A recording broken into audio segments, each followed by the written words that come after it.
Gubernur DKI Jakarta Basuki Cahayapurnama atau Ahok akhirnya memutuskan untuk maju dalam pemilihan Gubernur DKI Jakarta mendatang melalui jalur independen. Pendukung setia Ahok yang tergabung dalam Teman Ahok pun mulai bergerak.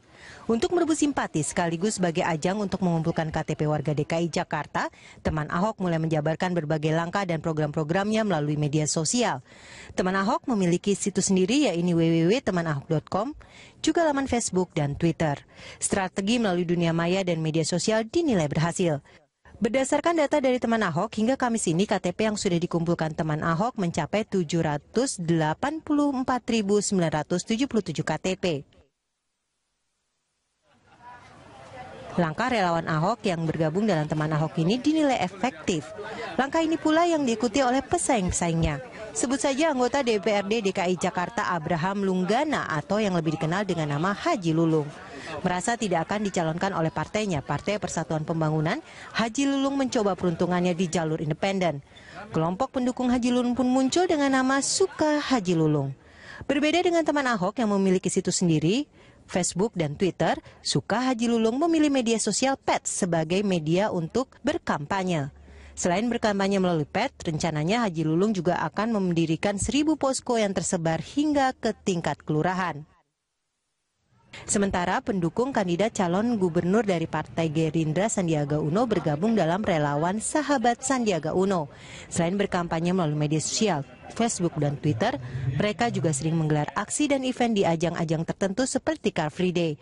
Para relawan ini juga sudah bergerilya dan mendirikan beberapa posko yang tersebar di Jakarta untuk mensosialisikan sosok pengusaha muda ini ke warga Jakarta. Tak hanya itu, setelah Teman Ahok, relawan Suka Haji Lulung dan Sahabat Sandiaga kini muncul juga di media sosial Sahabat Jarot. Sahabat Jarot dimunculkan oleh Banyu Wiru lewat akun Twitternya dengan tagar Sahabat Jarot.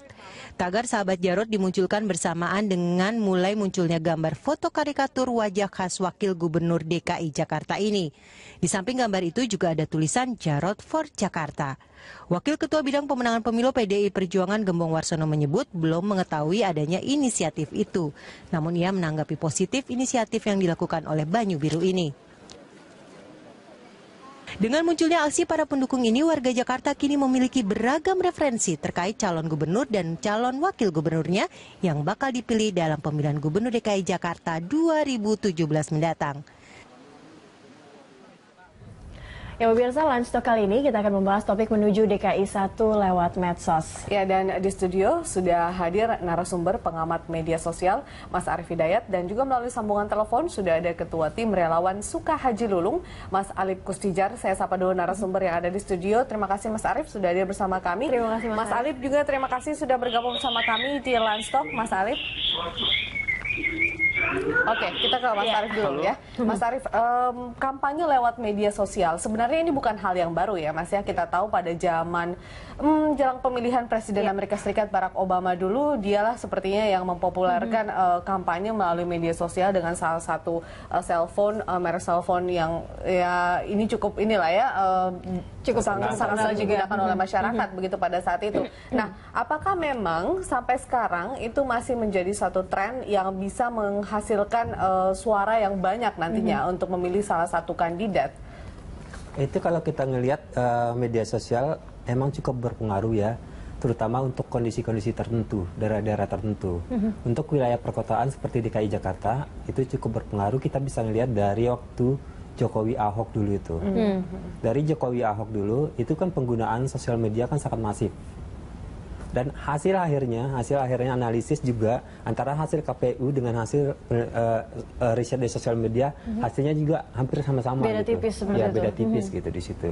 Jadi untuk kondisi tertentu, daerah wilayah tertentu yang komunitas sosial medianya cukup tinggi itu cukup berpengaruh. Tapi kalau daerah-daerah misalnya di luar Jawa atau apa segala gitu, itu tidak efektif di situnya. Jadi berarti tergantung daerahnya juga. Tergantung daerahnya juga. Apakah bisa dikatakan kalau misalnya si kandidat ini atau calon ini suaranya besar atau terlihat menang dan dukungannya besar lewat media sosial, itu berarti jadi salah satu indikator juga dia bisa memenangkan pemilihan? Itu bisa menjadi indikator dari beberapa pengamatan kami, penelitian kami, hasil riset kami. Di situ seperti waktu Pilgub DKI, Pilgub Jabar, Surabaya, termasuk juga pilpres saat itu hasilnya tuh tidak beda jauh gitu dengan misalnya share of netizennya, terus tingkat popularity di sosial media dengan hasil akhirnya tuh nggak beda jauh gitu di situnya. Oke, itu berpengaruh pada popularitas. Lantas apa kabarnya dengan elektabilitas yang itu juga diperlukan sebenarnya oleh seorang kandidat? Justru itu dengan popularitas yang tinggi, maka kan berita-berita positif yang disiarkan oleh beberapa media itu mempengaruhi keputusan pemilih juga gitu di situnya. Oke. Jadi sangat terkait gitu di situ. Oke. Nah, kita coba sapa Mas Alip. Ini kita ingin tahu juga Mas Alip. Halo, selamat siang Mas Alip. Iya, Mbak. Iya. Siang, Mbak. Mungkin yang diketahui adalah Mas Alip ini alasannya untuk mendukung Haji Lulung sampai membuat komunitas atau nama relawan Suka Haji Lulung. Nih alasan terbesarnya apa untuk mendukung Haji Lulung ini? Ya, pertama kita ngebentuk komunitas atau relawan Suka Haji Lulung. Pertama, Haji Lulung seorang tokoh muda Jakarta yang mempunyai track record yang tidak mempunyai track record yang tidak mempunyai masalah di dalam pembangunan Jakarta. Yang kedua, Haji Lulung sangat kritis ketika melihat hal-hal yang salah.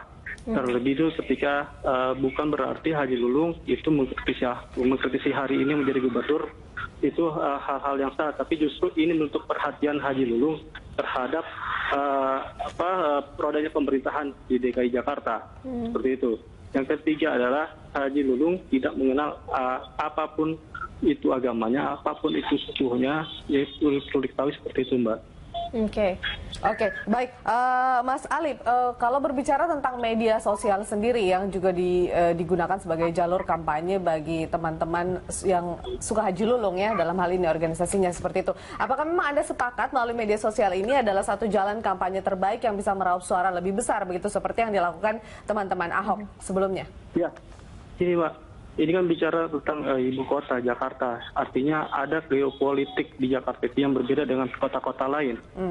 Ada kategori klasifikasi pertama, kelas atas, menengah, dan bawah. Nah, artinya bicara di Jakarta ini, kalau saya pikir sepakat dengan apa yang dikatakan pengamat bahwa sangat peran penting dan media sosial itu terhadap jalur pilkada maupun satu kandidat. Saya pikir itu cukup inilah bisa dikatakan ini sebuah serangan udara. Tapi saya pikir seperti catat adalah sosial media harus bisa kampanye-kampanye yang sifatnya positif, yang edukasi, tidak hanya membicarakan keburukan-keburukan yang kemudian bisa tanda kutip yang tidak baik lah buat masyarakat.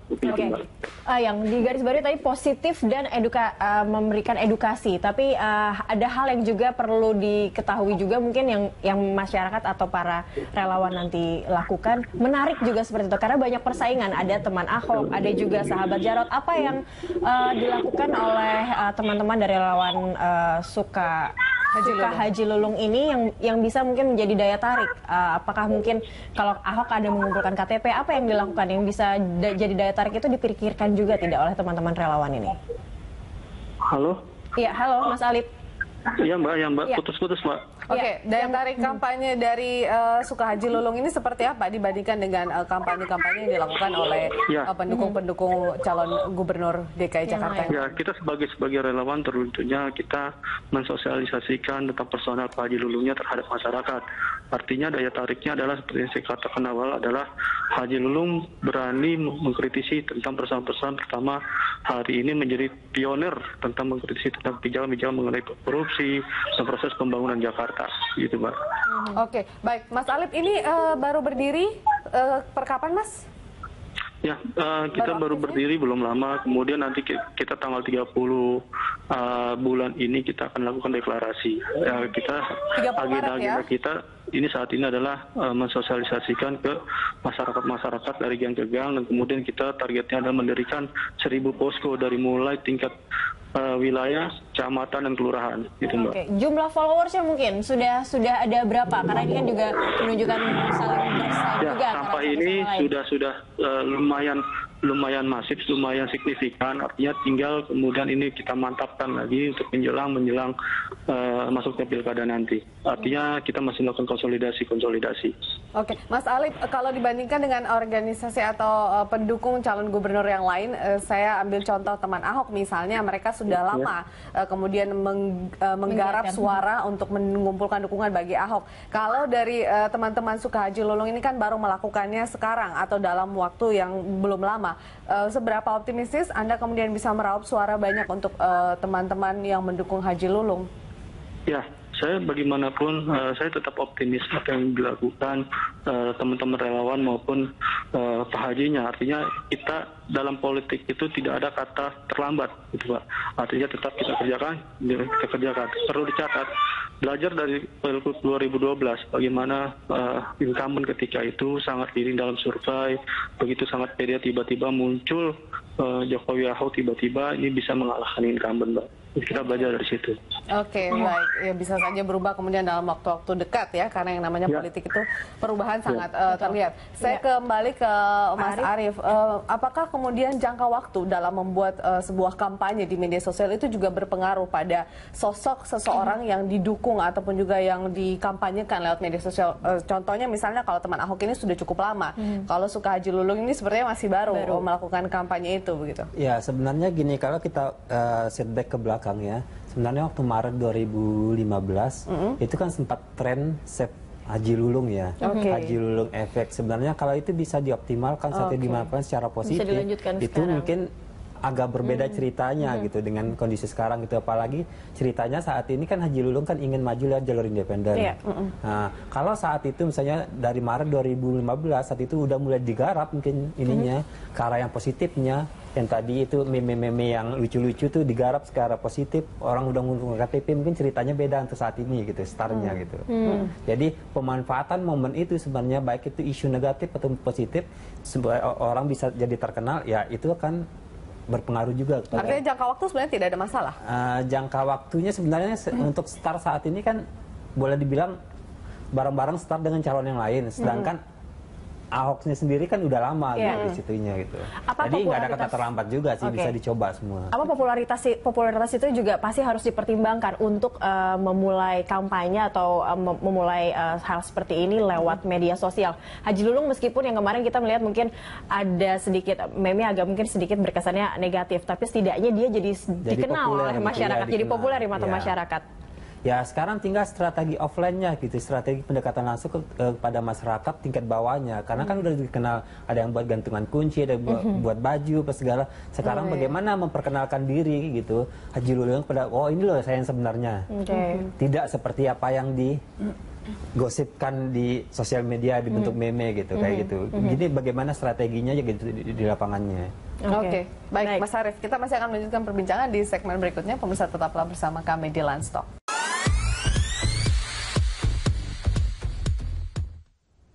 Ya pemirsa, terima kasih Anda masih bersama kami di Landstalk. Kami juga mengundang Anda untuk melakukan telepon interaktif bersama kami dan mungkin bisa berbicara langsung dengan narasumber kami yang ada di studio. Dan kembali kepada Pak Arief, ini kalau misalnya kita melihat yang menggunakan medsos sepertinya mungkin yang jalur independen saja. Tapi apakah ini jadi salah satu kekuatan juga karena medsos tampaknya tanpa mengeluarkan banyak biaya seperti itu. Bagaimana juga dengan yang mereka memang lewat jalur parpol? Apakah menggunakan medsos ini memang jadi salah satu cara juga yang efektif seperti itu ya?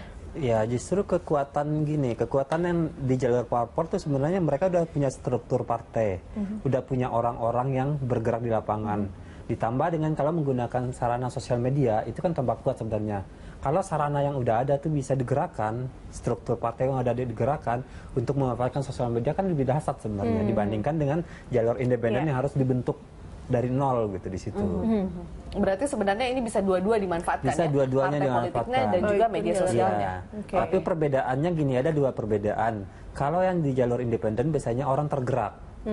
Karena masyarakat yang bergeraknya gitu. Tapi kalau jalur parpol kan instruksional dari atas gitu di situ. Oh oke, pendekatannya ke masyarakat juga memang agak sulit ya kalau parpol seperti itu, ada batasan. Di sini, kecuali kalau di tingkat parpolnya kekuatan relawannya kuat di situnya. Oke, baik. Saya ke Mas Alip lagi, Mas Alip. Mengenai kegiatan yang dilakukan oleh teman-teman Suka Haji Lulung ini sejauh ini apa saja? Kalau mungkin selain mengumpulkan KTP dan dukungan bagi Haji Lulung sendiri, adakah kemudian kegiatan lain yang dilakukan lewat media sosial, Mas? Ya, saya ingin menanggapi tadi Bapak pengamat media sosial mengatakan bahwa Pak Haji Lulung lewat jalur independen bahwa itu tidak benar, bahwa perlu diketahui Pak Haji Lulung adalah salah satu kader partai yang hari ini yang diutus oleh kubu Jan Farid, bahwa hari ini Pak Haji Lulung belum memutuskan untuk bicara tentang dia independen, tapi teman-teman relawan ini tidak terlepas maupun itu dia jalur independen ataupun dari partai, ini kita tetap bekerja. Itu berarti saya mau konfirmasi, Haji Lulung sendiri melalui jalur independen atau partai? Ya, dia masih berharap, maksudnya dalam artinya kita semua tidak berpikir bahwa Haji Lulung nanti itu lewat mana dia akan bertarung dalam kancah 2017 nanti. Tapi kita memastikan bahwa kita orientasi kita hari ini kerja politik aja lebih dahulu, gitu Pak. Artinya dia bisa adalah kader partai, bukannya dari independen yang dialami oleh incumbent ini, Mbak. Oke, apa saja kegiatannya, Mas? Ya, kegiatannya dari kemarin kita sudah lakukan adalah roadshow dari kampung ke kampung, dari gang ke gang, dari rumah ke rumah, dari pasar ke pasar, mungkin itu, Mbak. Nah, ini kalau yang kita ketahui, koreksi jika salah, ini kalau teman-teman suka Haji Lulung ini lewat media sosial Path. Alasan untuk memilih, kebanyakan mungkin memilihnya Twitter seperti itu. Ada alasan tersendiri tidak untuk memilih media sosial apa? Apakah lebih banyak pendukungnya atau seperti apa, Mas Alip? Ya, dari semua lini kan teman-teman ini jalan. Dari udara, laut, dan darat, gitu Mbak. Artinya kan pada awal tadi saya katakan bahwa media sosial dari mulai Instagram, Facebook, dan Twitter dan sebagainya itu tetap kita mainkan. Ya lagi-lagi saya katakan ini bukannya nanti kemudian kita jalankan sebagai black campaign, justru sebagai bentuk edukasi kemudian tidak kepada masyarakat tadi lebih yang lebih secara personal, lebih dikenal personal buat kandidat kita gitu Mbak. Oke, Mas Alip, tadi Anda katakan Haji Lulung sendiri belum memutuskan ya melalui jalur independen ataukah melalui partai yang saat ini mendukung Haji Lulung yaitu P3. Bagaimana koordinasi teman-teman suka Haji Lulung ini dengan partai pendukung Haji Lulung sejauh ini? Ya, komunikasi kita tetap lancar, maksudnya dia seperti awal saya katakan ya dia kader partai. Bisa saja nanti dari akhir partai dari dia berkoalisi dengan partai lain gitu Mbak. Kan masih ada celah beberapa bulan lagi kan bisa sangat tidak mungkin nih bakal terjadi koalisi dalam tubuh partai masih akan dia bisa lakukan itu Mbak. Dari teman-teman suka Haji Lulung ini tentu kalian membuat tim karena untuk mencegah juga mungkin ada konten-konten yang mungkin jadinya black campaign atau ada konten-konten yang tidak bertanggung jawab seperti itu. Apa yang dilakukan oleh teman-teman relawan suka Haji Lulung untuk meredam hal seperti itu? Ya. Mbak, putus-putus Mbak. Iya. Apa yang dilakukan oleh tim relawan suka Haji Lulung untuk meredam jika ada konten-konten yang mungkin black campaign sifatnya atau yang tidak bertanggung jawab seperti itu? Ya. Kalian pasti membentuk tim. Apa yang dilakukan untuk mengcounter hal-hal itu? Halo, ya. Strategi kita cuma sederhana Mbak. Santun dan ramah dan kerjakan yang baik, gitu Mbak. Ya, yang tidak baik kita lawan yang baik, gitu Mbak. Artinya kita tidak harus mengikuti yang tidak baik pula, gitu Mbak. Oke, baik Mas Alif, kami kembali ke studio dulu bersama Mas Arief. Mas Arief, ini tadi kan kalau kita dengarkan sebenarnya ada pemilihan media sosial juga yang digunakan oleh teman-teman suka Haji Lulung ini dibandingkan dengan teman-teman pendukung gubernur atau calon gubernur lainnya begitu. Memang pemilihan media sosial itu juga apakah memang cukup penting atau sebenarnya kalau figurnya ini udah benar-benar yang difavoritkan mau lewat media sosial apapun begitu itu pasti banyak aja pendukungnya, pasti ada pendukungnya atau memang pemilihan media sosial itu juga penting? Pemilihan media sosial juga penting. Kalau kita ngelihat di Indonesia tuh kayaknya untuk ada dua kategori, yaitu ada messenger, ada sosial medianya, sosial networknya gitu. Kalau messenger tuh misalnya kita sekarang tuh yang paling favorit tuh BBM. Terus WhatsApp. Nah, masuk nanti ke yang lainnya gitu. Sedangkan yang paling favoritnya untuk yang ininya, untuk yang sosial networknya yaitu ada Facebook. Ada Twitter, nah di situ tinggal pilih mana aja gitu, karena penggunanya sendiri ya di situ gitu. Kalau misalnya kalau udah masuk ke ya bagian yang bawah kayak ada pet Instagram gitu kan itu bermain di tingkat foto gitu di situ. Bukankah tergantung isu yang diangkat juga, artinya ya, sekarang, kreativitas relawannya? ya isunya juga benar, tapi kan sekarang pengguna sosial yang target terbanyak tuh yang di mana gitu. Baru kita bicara mengenai isunya. Oke. Nah, kalau kita bermain di tingkat sosial media yang tadinya penggunanya kecil, ya siapa juga yang ini gitu yang nah ini bagaimana teman-teman relawan ini yang memanfaatkan media sosial untuk bisa masuk kepada orang-orang yang akan memilih, misalnya kalau tadi Pak Arief bilang lewat BBM, mungkin berarti lewat broadcast message seperti itu. Nah itu kan kadang ada yang sifatnya, ada orang yang mungkin tidak mau merasa ingin memilih malah mengganggu. Nah itu bagaimana tim relawan ini mengatur hal tersebut? Ya biasanya gini, pada umumnya kalau semacam BBM itu yang paling mudah kan broadcast itu, broadcast massal kan, truk. Iya, tapi kan itu ganggu. Ini saya nggak mau pilih ini. Nggak ini. Ganggu banget ini calon yang ini. Terus yang strategi keduanya membuat grup. Ya membuat grup, tapi kan kapasitasnya kan juga kecil, terbatas. Tapi yang kayak WhatsApp kan kapasitasnya besar gitu. Jadi kayak gitu. Kalau kayak di Facebook, ya itu kan kelihatan lah. Yang terutama yang saya amati untuk saat ini kayak di Facebook tuh yang pembuat trendsetternya, influencernya. Influencernya orang yang mengutarakan pendapat itu kan akhirnya diteruskan istilahnya kalau di Facebook atau di retweet di Twitter itu akan berantai gitu itunya informasi itu. Jadi siapa influencer yang ada di situnya? Jadi kalau hanya relawan yang tidak ada influencer yang orang-orang yang diperhitungkan, ya itu sia-sia juga gitu di situ. Mas Arief, kita kan dari tadi ini berbicara bahwa memang media sosial ini adalah salah satu upaya yang atau cara yang paling efektif untuk berkampanye, kemudian menarik banyak minat massa begitu. Apa bedanya sih sebenarnya dengan kampanye yang turun ke jalan? Toh itu kan juga bertemu langsung dengan masyarakat, bisa menyampaikan mempengaruhi masyarakat secara langsung begitu dibanding media sosial? Pertama kita lihat dari segi efektivitas dan biaya ya. Sekarang dengan hanya kita menulis hanya 2 menit, itu kan kalau kita punya follower misalnya 10.000 orang, itu kan langsung tersebar. Masif ya, langsung kepada 10.000. Bayangkan kalau kita sekarang masuk ke Tanah Abang belum tentu ketemu 100 orang. Dengan waktu 3 jam gitu. Itu dari segi waktu dengan biayanya gitu di situ. Sangat masif, lebih masif begitu. Tapi kan isu di media sosial itu juga sensitif loh Mas. Artinya orang juga bisa dengan mudah melempar isu negatif atau tadi Cakri bilang black campaign. Itu yang dengan mudah juga bisa menjatuhkan kandidat. Kebanyakan black campaign juga beredarnya justru melalui media sosial. Benar. Jadi ada segi positif dengan negatifnya.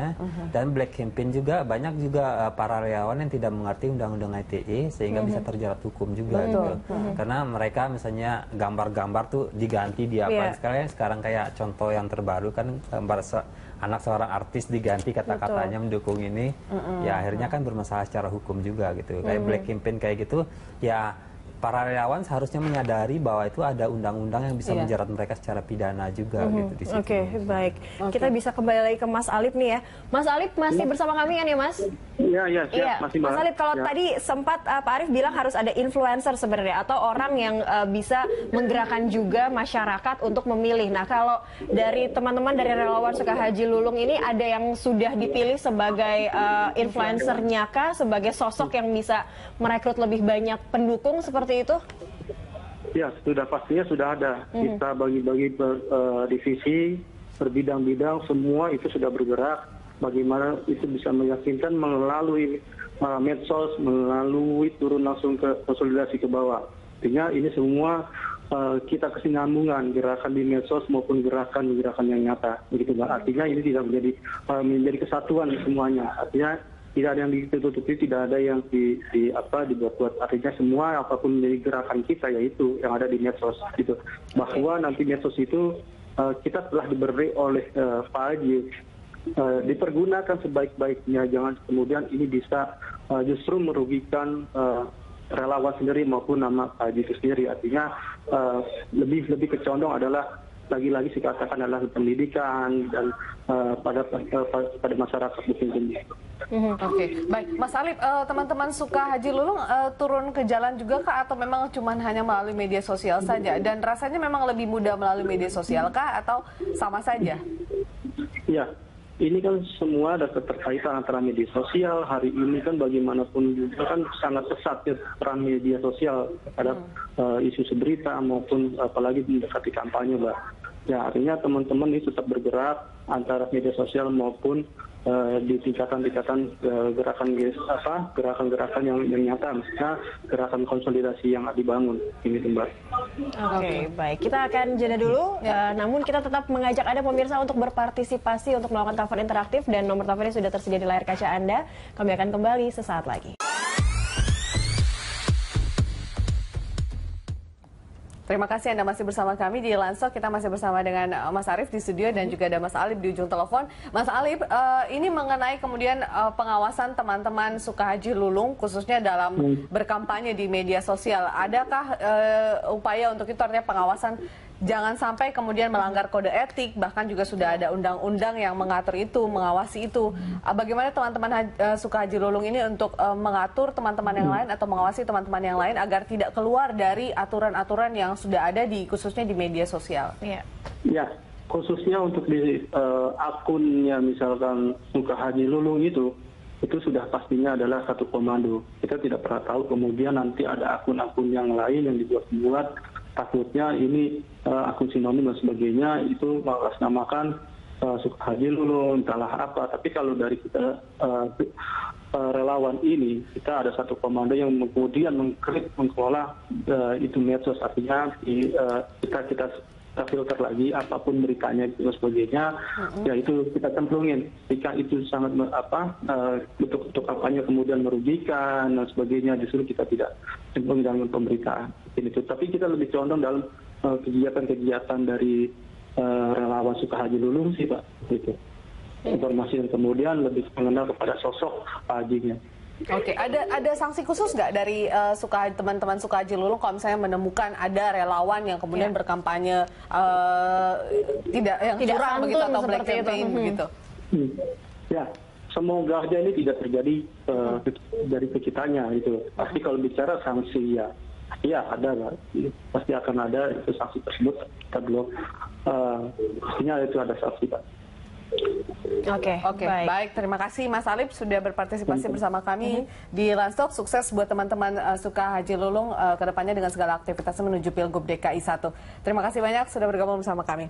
Baik, kita kembali ke Mas Arief. Mas Arief, kalau tadi saya masih tertarik dengan influencer, sosok influencer ini nih Pak Arief. Kalau misalnya kita tahu misalnya ada seorang sosok atau yang diidolakan, mereka punya banyak follower, saat melemparkan topik tertentu soal calonnya ini lalu diikuti oleh banyak followers ya. Tapi apakah ini jadi tidak ada pendidikan politik ya? Siapa tahu mereka yang hanya mengikuti si influencernya saja, tapi tidak begitu mengenal sosok yang akan mereka pilih atau yang akan mereka ikuti.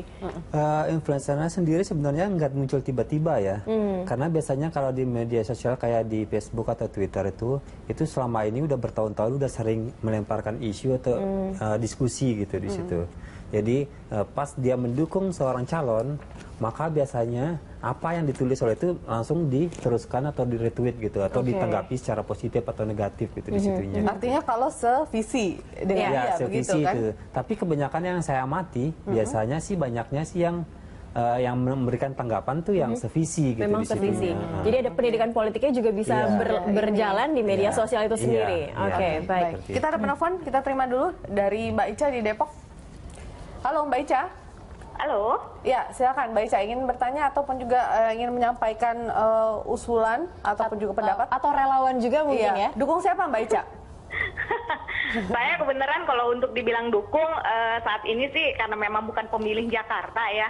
Cuman kalau melihat dari sosok saat ini memang yang paling kena itu sosok Pak Ahok.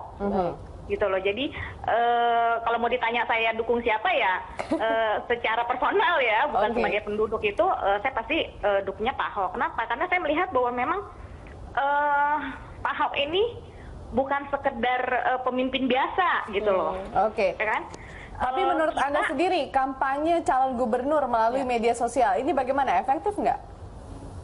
Kalau menurut saya sih efektif ya. Efektifnya gini. Sekarang ini kan dunia kan memang sudah banyak banget ya, mulai dari anak kecil sampai orang dewasa tuh sudah menggunakan media sosial ini. Jadi sebagai tambahan bahan kampanye itu nggak apa-apa. Cuman yang saya garis bawahi itu adalah kan ini kan kampanye pakai media sosial ini kan bisa dibilang satu arah sebenarnya ya gitu loh. Karena kan kita nggak bisa tanya jawab, hanya menyampaikan pendapat. Enaknya itu tetap etika itu dijaga. Jadi tidak berdasarkan prasangka aja gitu kan, harus ada bukti supaya juga pembelajaran untuk yang lain bahwa kampanye itu yang bersih kayak gimana sih, ya kan, yang baiknya itu. Jadi kalau kampanye-kampanye yang diselingi dengan di media sosial itu berita-berita nggak benar, ya kan, itu sih saya terus terang sangat menyayangkan ya. Jadi medsos itu cukup harusnya yang bersih gitu, kampanye lewat apapun tapi tetap bersih. Iya, jadi medsos itu cukup efektif tapi juga tetap harus diimbangi dengan sebenarnya kampanye yang bertatap muka langsung seperti itu, Mbak Ica. Betul.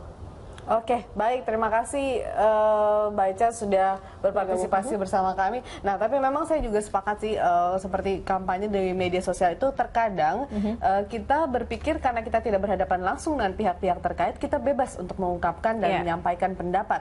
Yang kadang kalau itu positif itu bagus, tapi kalau negatif itu kemudian yang bisa menjatuhkan pihak lain. Nah, itu untuk mengaturnya seperti apa atau untuk mencegah terjadinya hal-hal seperti itu, Mas Arief? Ya, sebenarnya gini, kalau relawannya sudah berbentuk jejaring yang sudah dikoordinir, itu bisa disampaikan pada relawannya gitu. Tapi kalau ini relawan lepas yang tidak hanya ikut-ikutan meramaikan, ya itu agak sulit dikontrol gitu. Akhirnya itu kan menjadi tanggung jawab pribadi kalau dia membuat black campaign nantinya. Misalnya membuat foto diganti apa segala, kayak yang sekarang ada heboh Ka'bah ditempelin foto apa segala, ya akan menjadi tanggung jawab pribadi, pidana lah nantinya kalau itu diusut gitu. Berarti kalau gitu harus ada regulasi khusus mungkin karena sekarang sudah semakin berkembang berkampanye berkampanye politik lewat media sosial, seharusnya apakah ada regulasi khusus? Sebenarnya waktu gitu? Pilkada serentak kemarin kan waktu KPU dengan Panwas kan udah mengeluarkan batasan tentang kampanye sosial media. Tapi itu kan tidak bisa dibatasi kalau itu relawan lepas, kalau bukan tim. Oh ya. Berarti kampanye lewat relawan lepas itu harusnya dianggap tidak sah atau bagaimana? Ya, kita nggak bisa atur jadinya. Karena apa? Nggak bisa dikenain sanksi karena tidak termasuk pada tim kampanye, tim apa gitu di situnya. Jadi itu agak kemudian sulit gitu. Yang menjadi kekurangan kampanye lewat media sosial? Iya, itu kekurangan sekaligus kelebihannya juga sebenarnya gitu. Kekurangannya ya sulit diatur. Karena orang seenaknya bebas aja, untuk sebebasnya mengeluarkan ekspresinya meskipun itu dalam masa tenang gitu di situ. Harusnya berarti masyarakat tidak melihat kampanye lewat media sosial itu sebagai suatu kampanye yang menyampaikan informasi secara akurat juga ya sebenarnya. Jadi masyarakat harus juga pintar begitu yang ya, Mas itunya Arief, ya? banyak yang kampanye lewat media sosial tuh yang dibungkuskan hal-hal yang negatif tuh emang banyak banget, black campaign tuh banyak banget gitu. Bahkan informasi diputarbalikkan itu yang waktu Pilpres terutama saat itu. Yang angka-angka hasil pemilihan presiden itu, angka-angka Pilpres yang hasil akhir dengan yang tadinya hasil survei itu dicaplok aja hasil survei dijadikan hasil akhir itu dimanipulasi itu terjadi itu. Jadi masyarakat ini kadang masyarakat yang melihat informasi di media sosial kan kadang tidak menyerap maksudnya justru menyerapnya secara utuh gitu, mereka tidak menyaringnya lagi. Kelemahan dari sosial media sosial ini kebanyakan terutama yang broadcast ya, terutama yang broadcast itu tanpa check and recheck, tanpa check and recheck dianggap benar itu informasi yang ada di situnya. Tapi kalau tadi dengan influencer itu dua arah dia bisa diskusi. Misalnya influencer sekarang membuat status di Facebook, itu bisa diskusi. Tapi kalau udah main broadcast ya terima mentah-mentah aja di situ. Nah ini pendukungnya ini bisa melihat tidak perbedaan antara yang relawan lepas dan relawan yang memang sudah ada tim resminya seperti itu untuk membedakan supaya mereka bisa menyaring juga informasi yang diterima, apakah ini black campaign ataukah ini memang ini kampanye yang benar seperti itu. Ya sebenarnya gini, kalau masing-masing relawan sudah punya komunitas, masing-masing, ada namanya, ada alamat sekretariatnya, ya bisa diinformasikan atau bisa ditanya pertanggungjawaban kepada komunitas itu gitu. Tapi kalau relawan mandiri yang mengatasnamakan diri sendiri buat sendiri apa segala gitu, apalagi udah membuat akun yang anonim, udah agak sulit di situnya. Oke, baik Mas Arief. Apalagi tiba-tiba akun itu munculnya 1 hari 2 hari menjelang masa ini, tapi kalau udah muncul bertahun-tahun sebelumnya ya kita bisa bertanggungjawabkan di situ. Oke, baik, kita akan lanjutkan perbincangan di segmen berikutnya. Pemirsa tetaplah bersama kami di Line Stop.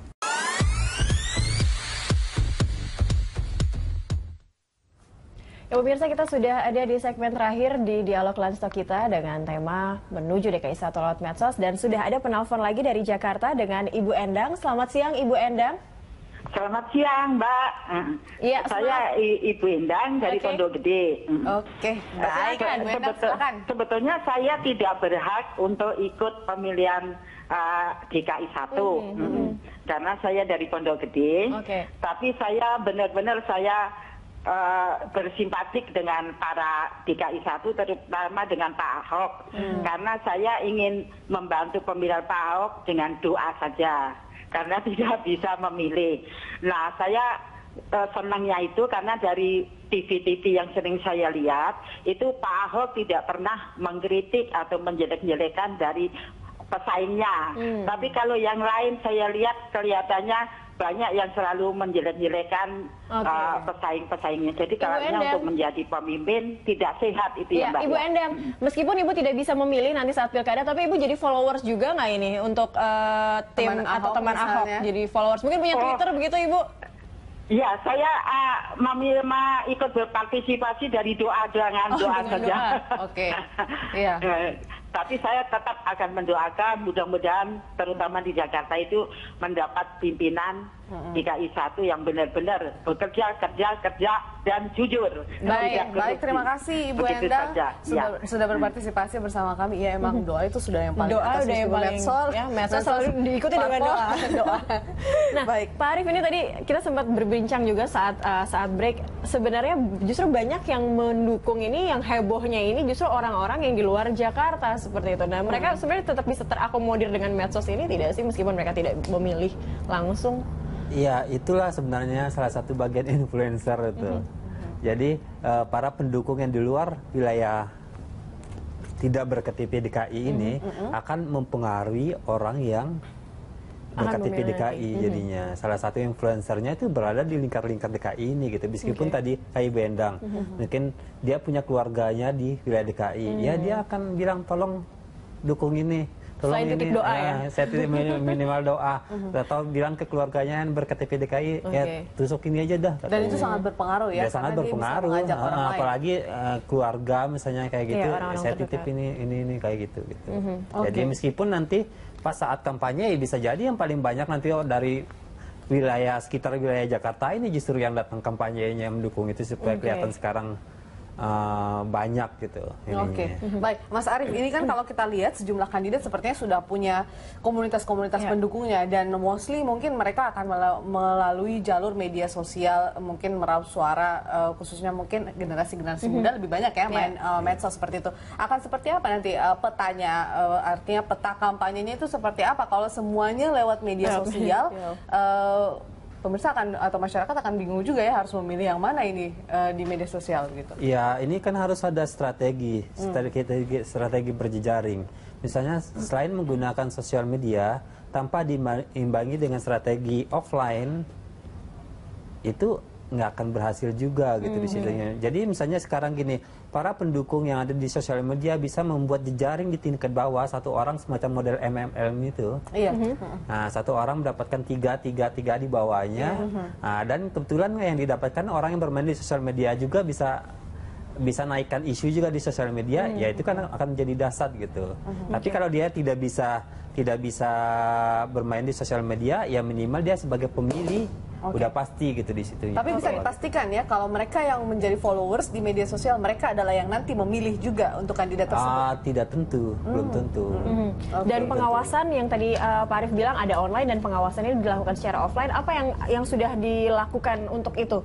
Misalnya dari pengamat media sosial sendiri, ataupun mungkin dari undang-undangnya juga sudah ada. Kalau dari undang-undang kan ada undang-undang ITE, undang-undang nomor 11 2008 itu kan udah jelas yang mentransmisikan, mendistribusikan yang berbau fitnah apa segala gitu, pencemaran nama baik itu.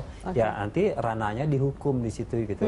Apakah nantinya akan orang yang merasa tersolimi, yang merasa dirugikan akan melaporkan kepada pihak berwajib? Ya itulah nanti hukumnya di situ gitu. Tapi kebanyakan kan sekarang juga ya kalau misalnya seorang kandidat sekarang tiba-tiba melaporkan yang tadi itu, ya biasanya akan dibully oleh orang juga ininya. Jadi serba salah juga ya. Iya, jadi serba belum apa-apa kok udah hukuman sosialnya lebih berat di situ. Udah mempolisikan orang katanya, ya itu. Oke, itu juga, terjadi jadi serba salah juga ini. Baik, terima kasih Mas Arief sudah berbincang bersama kami kurang lebih 1 jam dalam program Livestock hari ini. Dan pemirsa, demikianlah dialog Livestock. Anda bisa mengirimkan informasi dan saran kepada kami lewat email di news@berita1.tv. Ya, atau follow kami via Twitter, Facebook, dan YouTube. Nantikan Livestock setiap hari pukul 13 sampai 14 waktu Indonesia Barat. Terima kasih. Ini sih karena memang bukan pemilih Jakarta ya. Cuman kalau melihat dari sosok, saat ini memang yang paling kena itu sosok Pak Ahok. Gitu loh. Jadi kalau mau ditanya saya dukung siapa ya, secara personal ya, bukan sebagai penduduk itu, saya pasti dukungnya Pak Ahok. Kenapa? Karena saya melihat bahwa memang Pak Ahok ini bukan sekedar pemimpin biasa gitu loh. Ya kan? Tapi menurut Anda sendiri, kampanye calon gubernur melalui media sosial ini bagaimana? Efektif nggak?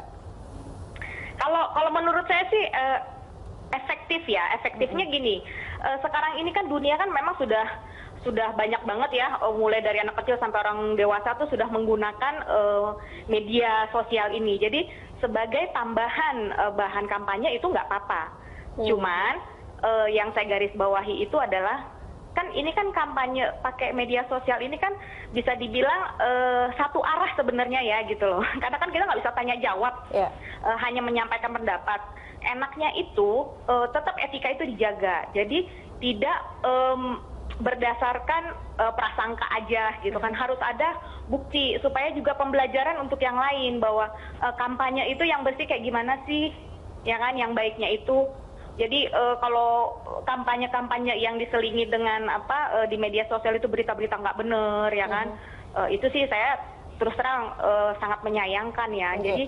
Jadi medsos itu cukup itu harusnya yang bersih gitu, kampanye lewat apapun tapi tetap bersih. Iya, jadi medsos itu cukup efektif tapi juga tetap harus diimbangi dengan sebenarnya kampanye yang bertatap muka langsung seperti itu, Mbak Ica. Betul. Oke, baik. Terima kasih Mbak Ica sudah berpartisipasi bersama kami. Nah, tapi memang saya juga sepakat sih seperti kampanye dari media sosial itu terkadang kita berpikir karena kita tidak berhadapan langsung dengan pihak-pihak terkait, kita bebas untuk mengungkapkan dan menyampaikan pendapat. Yang kadang kalau itu positif itu bagus, tapi kalau negatif itu kemudian yang bisa menjatuhkan pihak lain. Nah, itu untuk mengaturnya seperti apa atau untuk mencegah terjadinya hal-hal seperti itu, Mas Arief?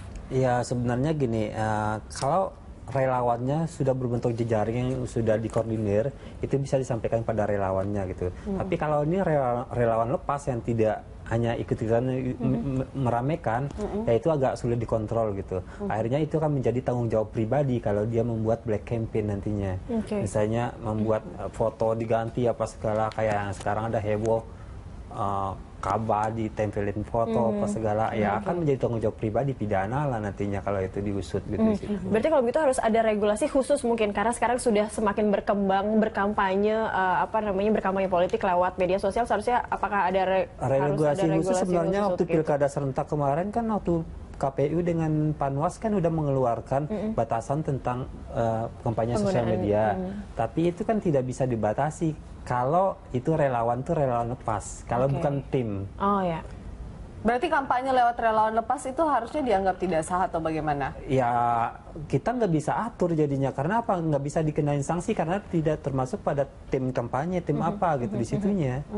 Jadi itu agak sulit kemudian gitu. Yang menjadi kekurangan kampanye lewat media sosial? Iya, itu kekurangan sekaligus kelebihannya juga sebenarnya gitu. Kekurangannya ya sulit diatur.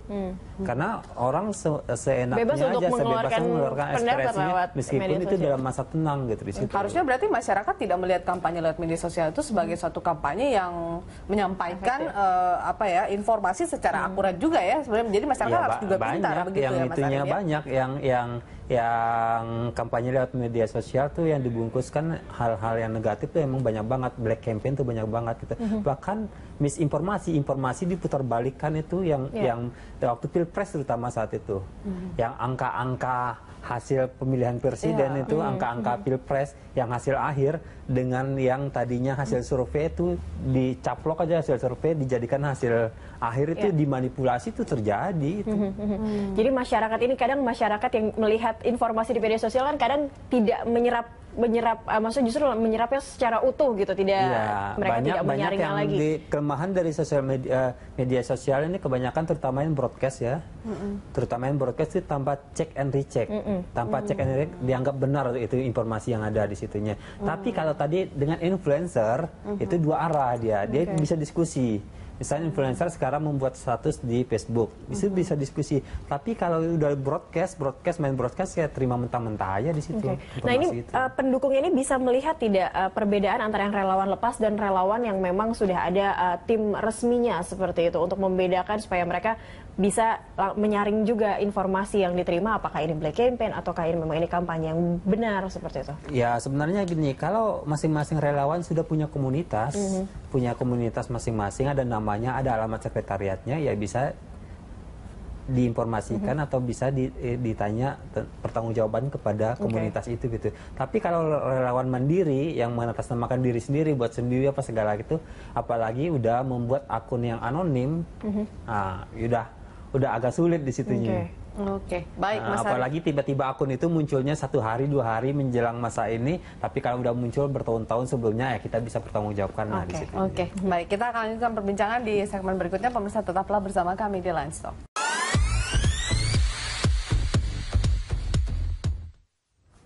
Ya pemirsa, kita sudah ada di segmen terakhir di dialog Line Talk kita dengan tema menuju DKI 1 lewat medsos, dan sudah ada penelpon lagi dari Jakarta dengan Ibu Endang. Selamat siang Ibu Endang.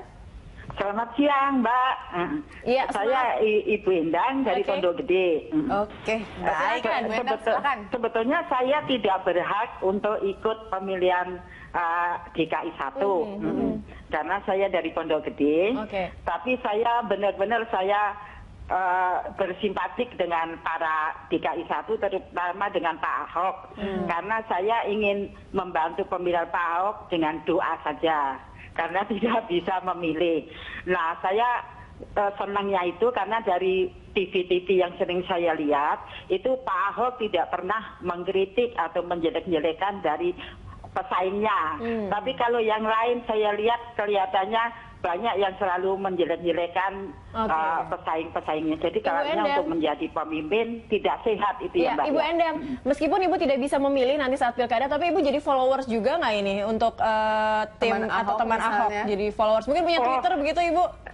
Ya, saya ikut berpartisipasi dari doa saja. Oke. Iya. Tapi saya tetap akan mendoakan mudah-mudahan terutama parpol seperti itu ada batasan. Di sini, kecuali kalau di tingkat parpolnya kekuatan relawannya kuat di situnya. Oke, baik. Saya ke Mas Alif lagi, Mas Alif. Mengenai kegiatan yang dilakukan oleh teman-teman Sukahaji Lulung ini sejauh ini apa saja? Kalau mungkin selain mengumpulkan KTP dan dukungan bagi Haji Lulung sendiri, adakah kemudian kegiatan lain yang dilakukan lewat media sosial, Mas? Ya, saya ingin menanggapi tadi Bapak pengamat media sosial mengatakan bahwa Pak Haji Lulung lewat jalur independen, bahwa itu tidak benar, bahwa perlu diketahui Pak Haji Lulung adalah salah satu kader partai yang hari ini yang diutus oleh kubu Jan Farid, bahwa hari ini Pak Haji Lulung belum memutuskan untuk bicara tentang dia independen, tapi teman-teman relawan ini tidak terlepas maupun itu dia jalur independen ataupun dari partai, ini kita tetap bekerja. Itu berarti saya mau konfirmasi, Haji Lulung sendiri melalui jalur independen atau partai? Ya, dia masih berharap, maksudnya dalam artinya kita semua tidak berpikir bahwa Haji Lulung nanti itu lewat mana dia akan bertarung dalam kancah 2017 nanti. Tapi kita memastikan bahwa kita orientasi kita hari ini kerja politik aja dahulu, gitu Pak. Artinya dia bisa adalah kader partai, bukannya dari independen yang dialami oleh incumbent ini, Mbak. Oke, apa saja kegiatannya, Mas? Ya, kegiatannya dari kemarin kita sudah lakukan adalah roadshow dari kampung ke kampung, dari yang ke gang, dari rumah ke rumah, dari pasar ke pasar, mungkin itu Mbak. Nah ini kalau yang kita ketahui, koreksi jika salah, ini kalau teman suka Haji Lulung ini lewat media sosial Path. Alasan untuk memilih, kebanyakan mungkin memilihnya Twitter seperti itu. Ada alasan tersendiri tidak untuk memilih media sosial apa? Apakah lebih banyak pendukungnya atau seperti apa, Mas Alif? Ya, dari semua lini kan teman-teman ini jalan dari udara, laut dan darat gitu Mbak. Artinya kan pada awal tadi saya katakan bahwa media sosial dari mulai Instagram, Facebook dan Twitter dan sebagainya itu tetap kita mainkan. Ya lagi-lagi saya katakan ini bukannya nanti kemudian kita jalankan sebagai black campaign, justru sebagai bentuk edukasi kemudian tidak kepada masyarakat tadi lebih yang lebih secara personal, lebih dikenal personal buat kandidat kita gitu Mbak. Oke, Mas Alif, tadi Anda katakan Haji Lulung sendiri belum memutuskan ya melalui jalur independen ataukah melalui partai yang saat ini mendukung Haji Lulung yaitu P3. Bagaimana koordinasi teman-teman suka Haji Lulung ini dengan partai pendukung Haji Lulung sejauh ini?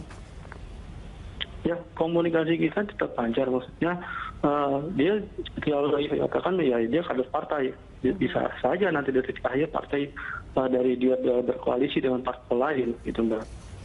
Kan masih ada celah beberapa bulan lagi kan bisa sangat tidak mungkin nih bakal terjadi koalisi dalam tubuh partai masih akan dia bisa lakukan itu Mbak.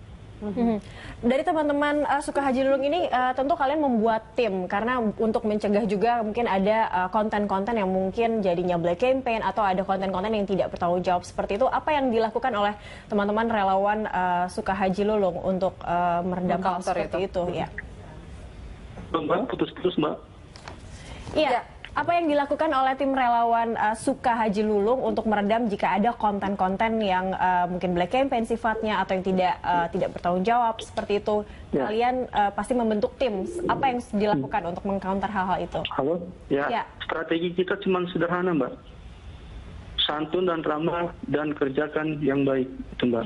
Ya, yang tidak baik kita lawan yang baik, gitu Mbak. Artinya kita tidak harus mengikuti yang tidak baik pula, gitu Mbak. Oke, baik Mas Alif, kami kembali ke studio dulu bersama Mas Arief. Mas Arief, ini tadi kan kalau kita dengarkan sebenarnya ada pemilihan media sosial juga yang digunakan oleh teman-teman suka Haji Lulung ini dibandingkan dengan teman-teman pendukung gubernur atau calon gubernur lainnya begitu. Memang pemilihan media sosial itu juga apakah memang cukup penting atau sebenarnya kalau figurnya ini udah benar-benar yang difavoritkan mau lewat media sosial apapun begitu itu pasti banyak aja pendukungnya. Iya, pasti gitu ada pendukungnya. Atau memang pemilihan media sosial itu juga penting? Pemilihan media sosial juga penting. Kalau kita ngelihat di Indonesia tuh kayaknya untuk ada dua kategori, yaitu ada messenger, ada sosial medianya, sosial networknya gitu. Kalau messenger tuh misalnya kita sekarang tuh yang paling favorit tuh BBM. Oke. Terus WhatsApp. Nah, masuk nanti ke yang lainnya gitu. Sedangkan yang paling favoritnya untuk yang ininya, untuk yang sosial networknya yaitu ada Facebook. Ada Twitter. Nah, di situ tinggal pilih mana aja gitu. Karena penggunanya sendiri ya di situ gitu.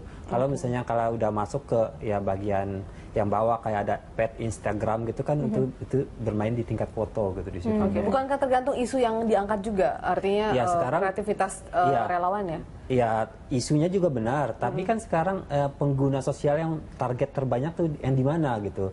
Baru kita bicara mengenai isunya. Nah, kalau kita bermain di tingkat sosial media yang tadinya penggunanya kecil, siapa juga yang ini gitu yang ini bagaimana teman-teman relawan ini yang memanfaatkan media sosial untuk bisa masuk kepada orang-orang yang akan memilih. Misalnya kalau tadi Pak Arief bilang lewat BBM, mungkin berarti lewat broadcast message seperti itu. Nah itu kan kadang ada yang sifatnya, ada orang yang mungkin tidak mau merasa ingin memilih malah mengganggu. Nah itu bagaimana tim relawan ini mengatur hal tersebut? Ya biasanya gini, pada umumnya kalau semacam BBM itu yang paling mudah kan broadcast itu, broadcast massal kan, truk. Iya, tapi kan itu mengganggu. Ini saya nggak mau pilih ini. Ganggu banget ini calon yang ini. Terus yang strategi keduanya membuat grup. Ya membuat grup, tapi kan kapasitasnya kan juga kecil, terbatas. Tapi yang kayak WhatsApp kan kapasitasnya besar gitu. Jadi kayak gitu. Kalau kayak di Facebook, ya itu kan kelihatan lah. Yang terutama yang saya mati untuk saat ini kayak di Facebook tuh yang pembuat trendsetternya, influencernya. Influencernya orang yang mengutarakan pendapat itu kan akhirnya diteruskan istilahnya kalau di Facebook atau di retweet di ininya di Twitter. itu akan berantai gitu itunya informasi itu. Jadi siapa influencer yang ada di situnya? Harus jadi ada kalau sosok. hanya relawan yang tidak ada influencer yang orang-orang yang diperhitungkan, ya itu. Ya, ini Pak. Ini kan bicara tentang ibu kota Jakarta. Artinya ada geopolitik di Jakarta itu yang berbeda dengan kota-kota lain. Ada kategori klasifikasi pertama, kelas atas, menengah, dan bawah. Nah, artinya bicara di Jakarta ini, kalau saya pikir sepakat dengan apa yang dikatakan pengamat bahwa sangat peran penting dan media sosial itu terhadap jalur pilkada maupun apakah satu kandidat. Saya pikir itu cukup inilah bisa dikatakan ini sebuah serangan udara. Tapi saya pikir seperti catat adalah sosial media harus bisa kampanye-kampanye yang sifatnya positif, yang edukasi, tidak hanya membicarakan keburukan-keburukan yang kemudian bisa tanda kutip yang tidak baik lah buat masyarakat. Yang di garis bawahi tadi positif dan memberikan edukasi, tapi ada hal yang juga perlu diketahui juga mungkin yang masyarakat atau para relawan nanti lakukan, menarik juga seperti itu karena banyak persaingan, ada teman Ahok, ada juga sahabat Jarot. Apa yang dilakukan oleh teman-teman dari relawan Suka Haji Lulung ini yang bisa mungkin menjadi daya tarik? Apakah mungkin kalau Ahok ada mengumpulkan KTP, apa yang dilakukan yang bisa jadi daya tarik itu dipikirkan juga tidak oleh teman-teman relawan ini? Halo? Iya, halo Mas Alip. Iya Mbak, putus-putus Mbak. Oke, daya tarik kampanye dari Suka Haji Lulung ini seperti apa dibandingkan dengan kampanye-kampanye yang dilakukan oleh pendukung-pendukung calon gubernur DKI Jakarta? Ya, kita sebagai relawan tentunya kita mensosialisasikan tentang personal Pak Haji Lulungnya terhadap masyarakat. Artinya daya tariknya adalah seperti yang saya katakan awal adalah Haji Lulung berani mengkritisi tentang persoalan-persoalan, pertama hari ini menjadi pionir tentang mengkritisi tentang pijakan-pijakan mengenai korupsi dan proses pembangunan Jakarta, gitu Mbak. Oke, baik, Mas Alip ini baru berdiri per kapan Mas? Ya, kita baru berdiri belum lama, kemudian nanti kita tanggal 30 bulan ini kita akan lakukan deklarasi. Kita agenda kita ini saat ini adalah mensosialisasikan ke masyarakat dari gang ke gang, dan kemudian kita targetnya adalah mendirikan 1000 posko dari mulai tingkat wilayah, kecamatan dan kelurahan, gitu Mbak. Oke. Jumlah followersnya mungkin sudah ada berapa? Karena ini kan juga menunjukkan saling bersaing juga. Sampai ini sudah lumayan masif, lumayan signifikan. Artinya tinggal kemudian ini kita mantapkan lagi untuk menjelang masuknya pilkada nanti. Artinya kita masih melakukan konsolidasi. Oke, Mas Alip, kalau dibandingkan dengan organisasi atau pendukung calon gubernur yang lain, saya ambil contoh teman Ahok misalnya, mereka sudah lama kemudian menggarap suara untuk mengumpulkan dukungan bagi Ahok. Kalau dari teman-teman Suka Haji Lulung ini kan baru melakukannya sekarang atau dalam waktu yang belum lama. Seberapa optimistis Anda kemudian bisa meraup suara banyak untuk teman-teman yang mendukung Haji Lulung? Ya, saya bagaimanapun saya tetap optimis apa yang dilakukan teman-teman relawan maupun Pak Hajinya. Artinya kita dalam politik itu tidak ada kata terlambat, gitu Pak. Artinya tetap kita kerjakan. Perlu dicatat, belajar dari Pilgub 2012 bagaimana incumbent ketika itu sangat miring dalam survei, begitu sangat pede, tiba-tiba muncul Jokowi Ahok, tiba-tiba ini bisa mengalahkan incumbent, Mbak. Kita belajar dari situ. Oke, baik. Ya, bisa saja berubah kemudian dalam waktu-waktu dekat ya, karena yang namanya politik itu perubahan sangat terlihat. Saya kembali ke Mas Arief. Apakah kemudian jangka waktu dalam membuat sebuah kampanye di media sosial itu juga berpengaruh pada sosok seseorang yang didukung ataupun juga yang dikampanyekan lewat media sosial? Contohnya misalnya kalau teman Ahok ini sudah cukup lama, kalau Suka Haji Lulung ini sepertinya masih baru melakukan kampanye itu, begitu? Ya, sebenarnya gini, kalau kita setback ke belakang ya, sebenarnya waktu Maret 2015 itu kan sempat tren Save Haji Lulung ya, Haji Lulung efek. Sebenarnya kalau itu bisa dioptimalkan sampai dimanfaatkan secara positif, itu sekarang mungkin agak berbeda ceritanya gitu dengan kondisi sekarang gitu. Apalagi ceritanya saat ini kan Haji Lulung kan ingin maju lewat jalur independen. Nah, kalau saat itu misalnya dari Maret 2015 saat itu udah mulai digarap mungkin ininya ke arah yang positifnya, yang tadi itu meme-meme yang lucu-lucu tuh digarap secara positif, orang udah mengumpulkan KTP, mungkin ceritanya beda untuk saat ini gitu, startnya gitu. Jadi pemanfaatan momen itu sebenarnya baik itu isu negatif atau positif, orang bisa jadi terkenal, ya itu akan berpengaruh juga. Artinya jangka waktu sebenarnya tidak ada masalah? Jangka waktunya sebenarnya untuk start saat ini kan boleh dibilang bareng-bareng start dengan calon yang lain, sedangkan Ahoknya sendiri kan udah lama gitu di situnya gitu. Jadi nggak ada kata terlambat juga sih, bisa dicoba semua. Apa popularitas itu juga pasti harus dipertimbangkan untuk memulai kampanye atau memulai hal seperti ini lewat media sosial. Haji Lulung meskipun yang kemarin kita melihat mungkin ada sedikit meme agak mungkin sedikit berkesannya negatif, tapi setidaknya dia jadi dikenal oleh masyarakat, jadi populer di mata masyarakat.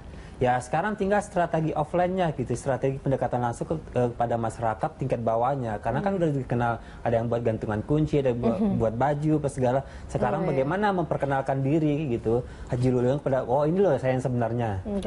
Tidak seperti apa yang digosipkan di sosial media, dibentuk meme gitu, kayak gitu. Jadi bagaimana strateginya gitu di lapangannya. Oke. Baik Mas Arief, kita masih akan melanjutkan perbincangan di segmen berikutnya. Pemirsa tetaplah bersama kami di Landstalk.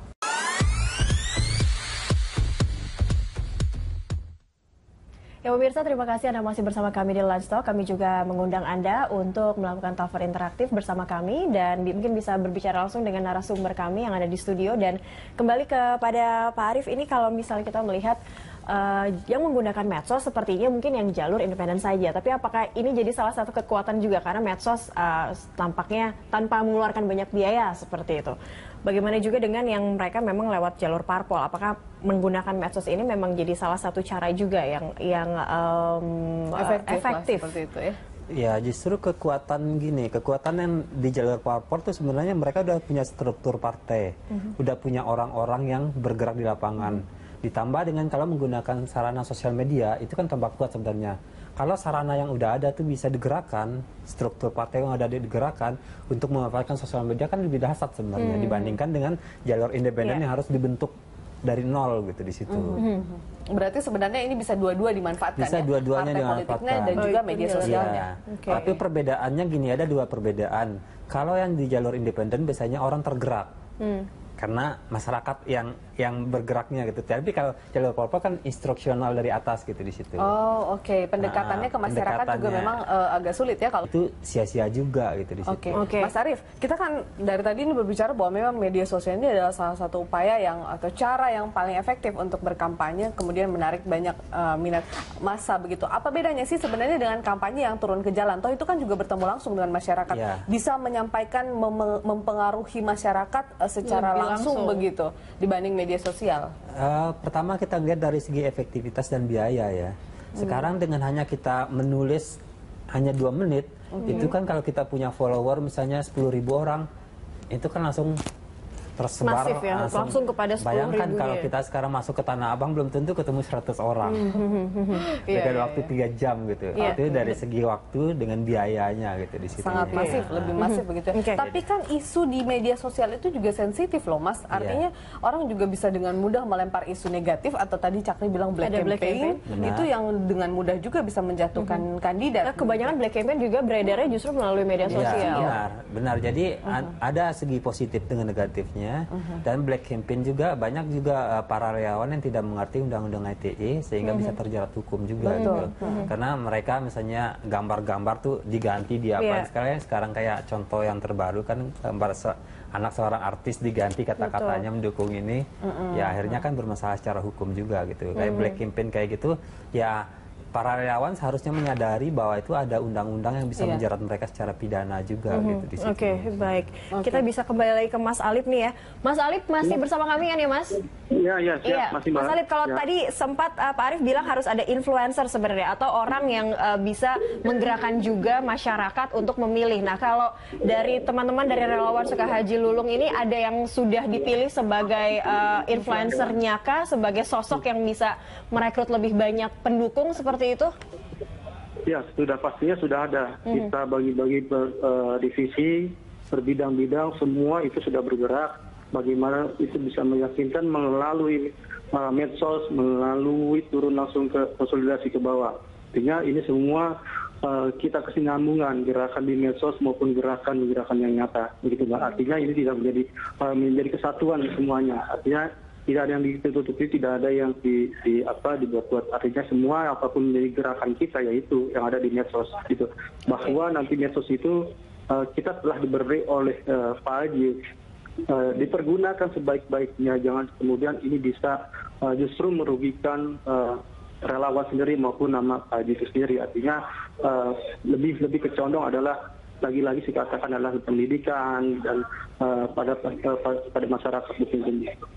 Oke, baik, Mas Alip, teman-teman Suka Haji Lulung turun ke jalan juga kah, atau memang cuma hanya melalui media sosial saja? Dan rasanya memang lebih mudah melalui media sosial kah, atau sama saja? Ya, ini kan semua ada keterkaitan antara media sosial. Hari ini kan bagaimanapun juga kan sangat pesat ya peran media sosial terhadap isu berita maupun apalagi mendekati kampanye, Mbak. Ya, artinya teman-teman ini tetap bergerak antara media sosial maupun di tingkatan-tingkatan gerakan-gerakan yang nyata, misalnya gerakan konsolidasi yang dibangun ini, Mbak.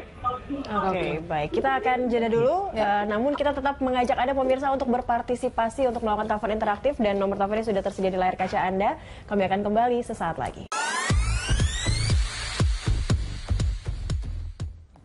Terima kasih Anda masih bersama kami di Lansok. Kita masih bersama dengan Mas Arief di studio dan juga ada Mas Alip di ujung telepon. Mas Alip, ini mengenai kemudian pengawasan teman-teman Suka Haji Lulung khususnya dalam berkampanye di media sosial. Adakah upaya untuk itu, artinya pengawasan jangan sampai kemudian melanggar kode etik, bahkan juga sudah ada undang-undang yang mengatur itu, mengawasi itu. Bagaimana teman-teman Suka Haji Lulung ini untuk mengatur teman-teman yang lain atau mengawasi teman-teman yang lain agar tidak keluar dari aturan-aturan yang sudah ada khususnya di media sosial? Ya, khususnya untuk di akunnya misalkan Suka Haji Lulung itu sudah pastinya adalah satu komando. Kita tidak pernah tahu kemudian nanti ada akun-akun yang lain yang dibuat-buat. Takutnya ini akun sinonim dan sebagainya itu mengatasnamakan Suka Haji Lulung, entahlah apa. Tapi kalau dari kita relawan ini, kita ada satu komando yang kemudian mengelola itu medsos. Artinya kita filter lagi apapun beritanya dan sebagainya, ya itu kita cemplungin. Jika itu sangat untuk kampanye kemudian merugikan dan sebagainya, justru kita tidak cemplung dalam pemberitaan itu. Tapi kita lebih condong dalam kegiatan-kegiatan dari relawan Suka Haji Lulung sih, Pak. Gitu. Informasi yang kemudian lebih mengenal kepada sosok Pak Hajinya. Oke, ada sanksi khusus nggak dari teman-teman Suka Haji Lulung kalau misalnya menemukan ada relawan yang kemudian berkampanye tidak curang begitu atau black campaign begitu? Ya, semoga aja ini tidak terjadi dari kita-kitanya itu. Pasti kalau bicara sanksi ya ada, pasti akan ada itu sanksi tersebut. Kita belum pastinya itu ada sanksi, Pak. Oke, baik. Terima kasih Mas Alip sudah berpartisipasi bersama kami di Lansok. Sukses buat teman-teman Suka Haji Lulung kedepannya dengan segala aktivitasnya menuju Pilgub DKI 1. Terima kasih banyak sudah bergabung bersama kami.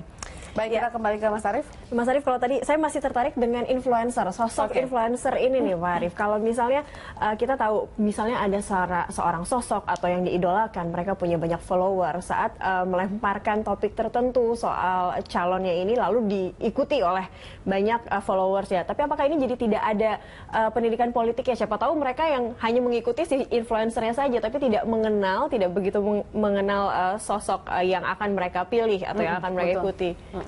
Influencernya sendiri sebenarnya nggak muncul tiba-tiba ya. Karena biasanya kalau di media sosial kayak di Facebook atau Twitter itu selama ini udah bertahun-tahun udah sering melemparkan isu atau diskusi gitu di situ. Jadi pas dia mendukung seorang calon, maka biasanya apa yang ditulis oleh itu langsung diteruskan atau di-retweet gitu, atau ditanggapi secara positif atau negatif gitu di situnya. Artinya kalau sevisi dengan dia begitu kan? Itu. Tapi kebanyakan yang saya amati biasanya sih banyaknya sih yang memberikan tanggapan tuh yang sevisi gitu. Memang sevisi. Jadi ada pendidikan politiknya juga bisa berjalan di media sosial itu sendiri. Oke, baik. Kita ada penelpon, kita terima dulu dari Mbak Ica di Depok. Halo Mbak Ica. Halo. Ya, silakan Mbak Ica, ingin bertanya ataupun juga ingin menyampaikan usulan ataupun juga pendapat atau relawan juga mungkin ya. Dukung siapa Mbak Ica? Saya kebenaran kalau untuk dibilang dukung saat ini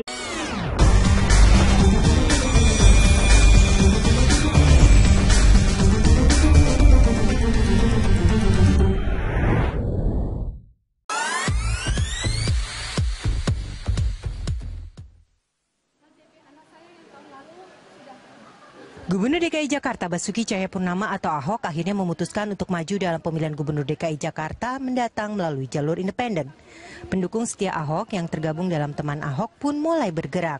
Untuk merebut simpati sekaligus sebagai ajang untuk mengumpulkan KTP warga DKI Jakarta, teman Ahok mulai menjabarkan berbagai langkah dan program-programnya melalui media sosial. Teman Ahok memiliki situs sendiri yaitu www.temanahok.com, juga laman Facebook dan Twitter. Strategi melalui dunia maya dan media sosial dinilai berhasil.